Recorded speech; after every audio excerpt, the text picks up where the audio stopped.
Selamat pagi, Miss. Di sini kami dari kelompok Healing Bright ingin storytelling hasil dari dashboard yang sudah kami buat. Sebelum kami melakukan storytelling, kami akan memperkenalkan diri terlebih dahulu. Di sini ada saya sendiri dengan nama Rasya Oktauli Sirait, ada Rema Angelika, ada Abi Yosokusumo, dan ada Renaldi Wiranto. Hal yang pertama kami akan lakukan dalam storytelling, kami akan memberitahu apa itu tujuan dan deskripsi dari hasil dashboard kami ini, yang dimana akan di storytellingkan oleh Renaldi. Berikut adalah deskripsi proyek kami, yaitu studi yang berfokus pada pemahaman tingkat kecemasan yang mungkin dialami pemain selama bermain game daring atau online. Analisis ini meneliti bagaimana fitur permainan, interaksi di dalam game, dan faktor eksternal berkontribusi terhadap perasaan cemas pada pemain. Hasil dari topik yang kami analisis ini akan berguna bagi pengembang game yang ingin menciptakan lingkungan bermain yang lebih positif dengan mengurangi elemen-elemen yang memicu kecemasan. Selain itu, wawasan ini dapat membantu pemain untuk lebih memahami respons emosional mereka sendiri terhadap pemain dan berikan strategi untuk mengelola serta mengurangi stres terkait permainan, sehingga meningkatkan pengalaman bermain dan kesejahteraan mereka secara keseluruhan. Tujuan dari topik yang kami bahas adalah bertujuan untuk mengeksplorasi dan memahami kesehatan mental yang dialami pemain dalam konteks permainan daring. Fokus utama dari analisis ini adalah untuk mengidentifikasi faktor-faktor yang berkontribusi terhadap tingkat kesehatan mental selama bermain, pola perilaku yang dipengaruhi oleh kecemasan, serta bagaimana hal ini dapat berdampak pada kinerja, keterlibatan, dan pengalaman keseluruhan pemain. Berikut akan dilanjutkan oleh teman saya, yaitu Abioso.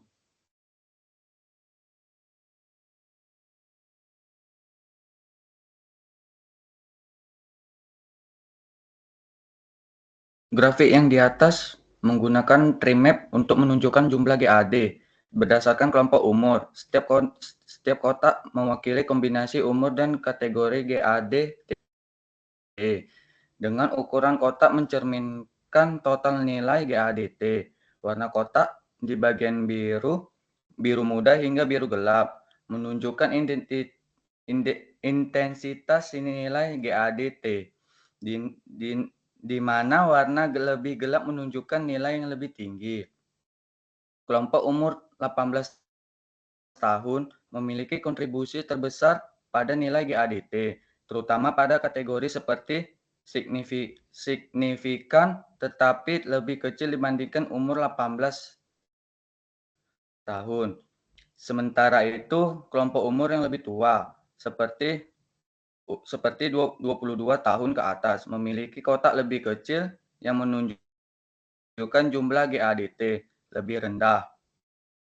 Secara keseluruhan, data ini menunjukkan bahwa kelompok usia muda, terutama 18 tahun, mendominasi nilai GADT dengan kontribusi yang sangat tinggi dibandingkan kelompok umur lainnya. Bar chart yang menunjukkan jumlah GADT berdasarkan gender. Dari grafik ini terlihat bahwa kategori male atau laki-laki memiliki jumlah atau nilai GADT tertinggi, mendekati 5.000, diikuti oleh female atau perempuan, dan owner atau lainnya, dengan jumlah yang lebih kecil. Panjang batang mencerminkan total kontribusi GADT dengan warna biru yang semakin gelap sesuai peningkatan jumlah. Grafik ini mengindikasikan bahwa kategori male mendominasi dalam data GADT. Selanjutnya akan dibaca Rema. Baik, di sini saya akan menjelaskan tentang bar chart dari jumlah gender berdasarkan alasan bermain.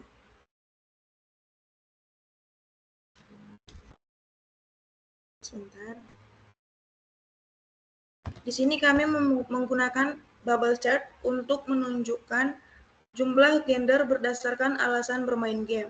Setiap lingkaran mewakili kombinasi antara jenis game, alasan bermain, dan jumlah gender.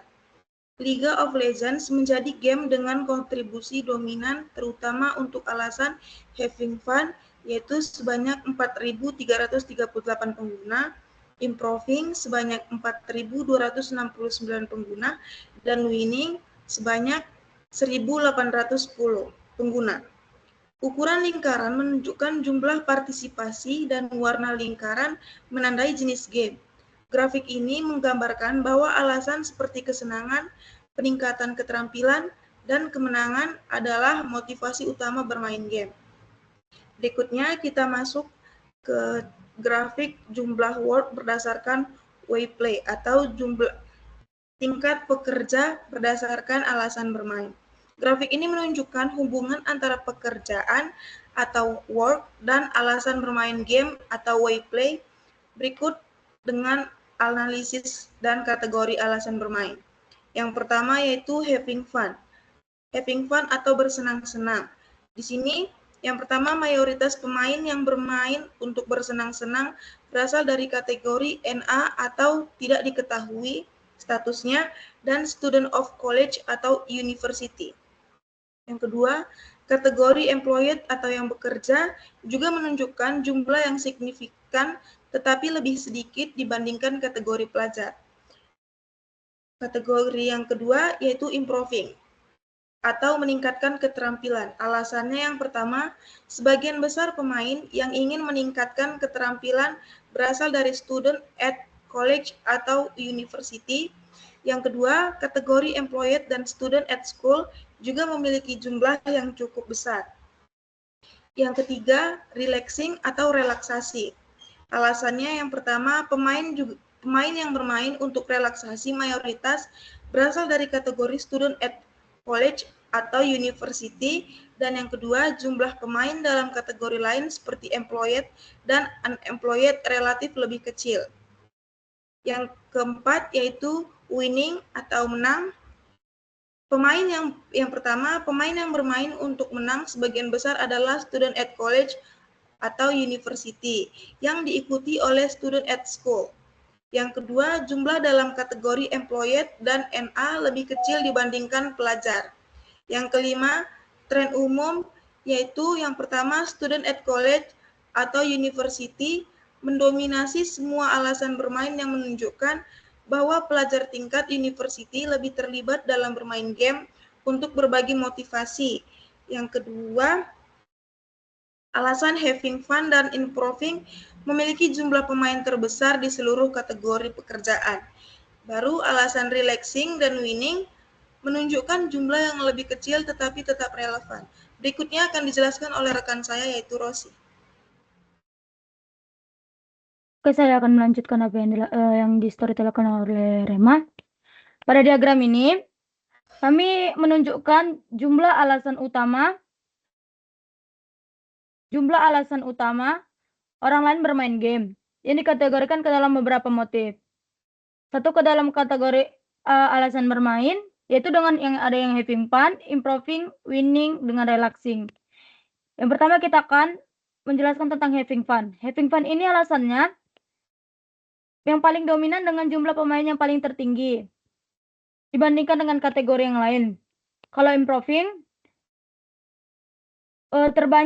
alasan kedua terbanyak untuk meningkatkan keterampilan, menunjukkan bahwa banyak pemain yang memandang game sebagai cara belajar untuk melatih kemampuan tertentu.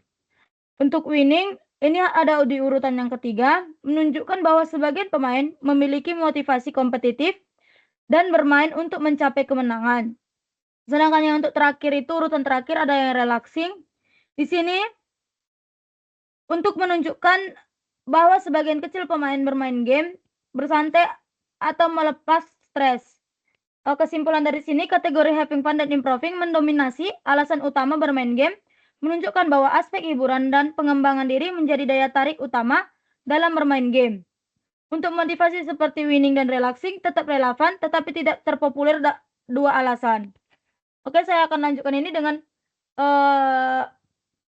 menunjukkan banyak jumlah pengguna game berdasarkan pekerjaan. Di sini ada kategori pekerjaan, game populer, dan ada juga kesimpulan. Untuk kategori pekerjaan, ada employed atau bekerja. Di sini terlihat jumlah pemain game yang bekerja paling banyak memainkan League of Legends, diikuti oleh kategori lainnya. Untuk student at college atau university, kategori ini memiliki jumlah pemain tertinggi dibandingkan lainnya dengan dominasi pemain League of Legends. Student at school atau pelajar sekolah, jumlah pemain game di kategori ini cukup signifikan dengan League of Legends sebagai game yang populer. Sedangkan yang unemployed atau pengangguran ataupun yang sedang mencari kerja, di sini kategori ini juga memainkan League of Legends lebih banyak dibandingkan game lain. Sedangkan yang data tidak tersedia, ada kategori yang data tidak diklasifikasikan. Untuk game yang paling populer, di sini ada League of Legends adalah game yang paling populer di semua kategori pekerjaan. Game seperti Counter-Strike, World of Warcraft, dan Skyscream juga muncul dalam data tetapi tidak dengan jumlah yang lebih sedikit dibandingkan League of Legends. Untuk kesimpulannya, mahasiswa merupakan kelompok dengan jumlah pemain game terbanyak secara keseluruhan. Game League of Legends mendominasi di mana semua kelompok pekerjaan menunjukkan popularitas yang luas di berbagai pengguna. Jadi di sini saya akan memberi kesimpulan dari semua grafik yang sudah kami buat ataupun dashboard. Di sini ada penjelasannya. Kalau pada grafik yang pertama itu menunjukkan GAT pada umur, yang terlihat bahwa usia 18 tahun dan 19 tahun memiliki jumlah pemain terbanyak dibandingkan kelompok usia lainnya. Yang dimana kotak yang lebih kecil itu, kotak yang lebih besar menunjukkan bahwa kelompok usia ini lebih dominan dan bermainkan dibanding kelompok yang lebih tua. Untuk grafik yang kedua menunjukkan menampilkan jumlah pemain berdasarkan alasan mereka bermain game. Seperti untuk bersenang-senang, meningkatkan keterampilan, bersantai, atau memenangkan pertandingan. Mayoritas pemain yang bermain untuk bersenang-senang berasal dari kalangan mahasiswa di perguruan tinggi atau university. Untuk yang ketiga, ada pada grafik yang menunjukkan alasan bermain berdasarkan gender. Terlihat bahwa League of Legends menjadi game yang populer, terutama di kategori alasan having fun dan improving. Untuk yang keempat, ada grafik lainnya yang membandingkan jumlah pengguna berdasarkan gender, menunjukkan laki-laki memiliki jumlah pemain tertinggi, jauh melampaui dari gender yang lainnya. Oke, sekian dari storytelling kami. Jika ada kesalahan kata dalam penyampaian storytelling kami, mohon dimaklumi. Selamat pagi, Miss.